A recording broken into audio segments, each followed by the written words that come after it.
तो मैं जिस शक्तिशाली चीज की बात कर रहा हूँ वो है वक्त यानी टाइम। और आज इस वीडियो के बाद आप पैसों से ज्यादा इसकी कीमत करोगे। क्या आपको पता है कामयाब और नाकाम बंदे में क्या फर्क है? कामयाब बंदा जानता है कि उसे उसका पैसा और समय कहाँ इन्वेस्ट करना है और इसीलिए वो कामयाब है, और दूसरा बंदा ये नहीं जानता और इसीलिए गलत काम में पैसा और समय को इन्वेस्ट कर देता है और इसी वजह से आज वो नाकाम है। अब ये पैसे का इन्वेस्ट तो समझ में आता है, पर ये टाइम का इन्वेस्टमेंट क्या है तो मैं आपको एक उदाहरण से समझाता हूँ। हुसैन बोल्ट एक 100 मीटर स्प्रिंट चैंपियन है। आखिरी के 3 ओलंपिक में वे केवल 115 सेकंड के लिए भागे हैं और इसके लिए उन्हें $119 मिलियन मिले थे, मतलब 8 अरब 45 करोड़ 49 लाख 50 हजार रुपए, यानी लगभग 1 सेकंड के लिए उन्हें 7 करोड़ 10 लाख 50 हजार रुपए मिले। क्या बात है ना, 1 सेकंड में 7 करोड़। और उस 115 सेकंड के लिए उन्होंने 20 साल तक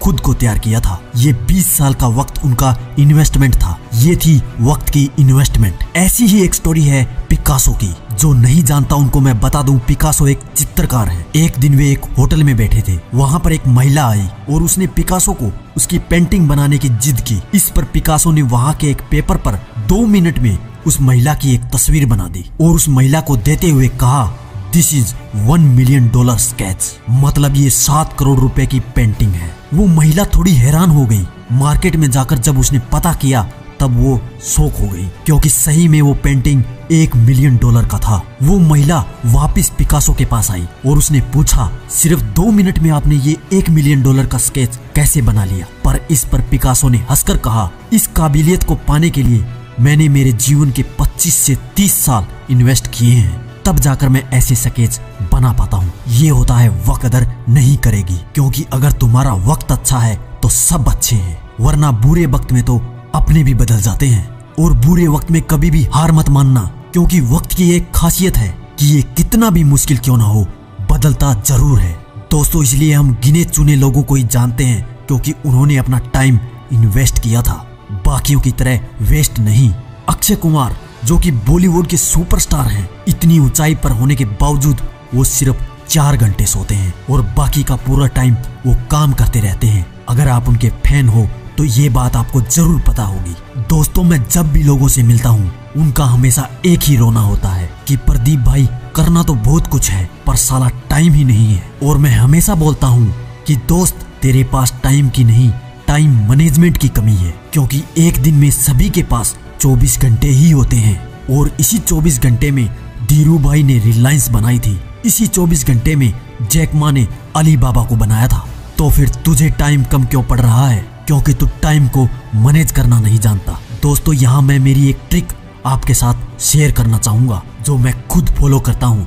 रोज सुबह उठने के बाद मेरी डायरी में एक लिस्ट बनाता हूँ, जो भी चीजें मुझे पूरे दिन में करनी है, और उसके बाद हर काम को खुद के हिसाब से नंबर देता हूँ कि कौन सा काम मुझे पहले करना है और कौन सा सबसे लास्ट। रात में तब तक नहीं सोता जब तक डायरी में लिखा हुआ हर काम पूरा नहीं हो जाता। इससे मेरे टाइम का पूरा इस्तेमाल होता है और ऐसा कभी नहीं होता कि मेरे पास करने के लिए कुछ नहीं है, क्योंकि बहुत बार क्या करना है यही हम भूल जाते हैं। इसलिए हर काम को लिख कर रखना, इसे हर काम करने के लिए आपको पर्याप्त मात्रा में टाइम मिलेगा और आपको काम करने में मजा भी आएगा। इसे एक बार जरूर ट्राई करना, ये बहुत ही कमाल की चीज है। दोस्तों, ये वक्त बड़ी कुत्ती चीज है, ये आपको बना भी सकती है और बिगाड़ भी सकती है, पर ये आप पर निर्भर करता है कि आप इसे सही चीज में इन्वेस्ट करते हो या फिर गलत चीज में वेस्ट करते हो, क्योंकि वक्त उन चीजों में से है जो कभी वापस नहीं आता। इस दुनिया में कोई इतना अमीर नहीं जो अपना बीता हुआ वक्त खरीद सके,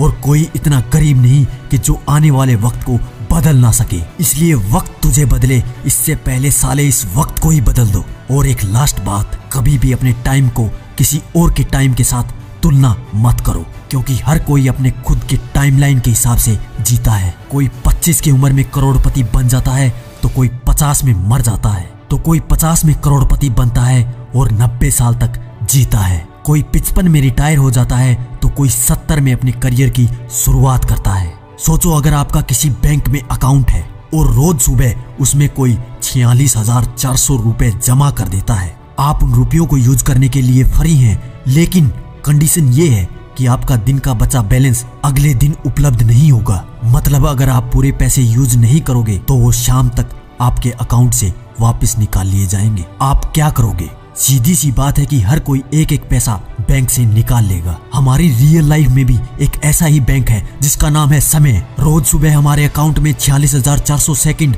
जमा हो जाते हैं और हर शाम हमारे उन बचे हुए सेकंड को समय वापस ले लेता है, जिन्हें हमने किसी बहुत अच्छे काम के लिए यूज नहीं किया है। और अगली सुबह फिर यही प्रक्रिया शुरू हो जाती है। हमारा वो समय जिसे हम ठीक से इस्तेमाल नहीं कर पाए वो छीन लिया जाता है। तो दोस्तों, फैसला अब आपके हाथों में है कि आप कैसे अपने 46,400 सेकंड यूज करते हो या फिर उन्हें गंवाना चाहते हो। समय की कीमत का एहसास व्यक्ति को उस समय होता है जब वो बीत जाता है। ये समय आपके जीवन का वो पल है जो कभी वापस नहीं आता। ये वीडियो हमने खासकर युवाओं के लिए ही बनाई है, क्योंकि आज के युवा लोग समय का महत्व नहीं समझते और अपने समय को व्यर्थ के कामों में गवा बैठते हैं। और जब समय निकल चुका होता है तब लोगों की आंखें खुलती हैं। मुझे पूरी आशा है कि इस वीडियो के माध्यम से हमारे युवा वर्ग में एक सकारात्मक संदेश पहुंचेगा और वो अपने समय की कीमत को समझेगा।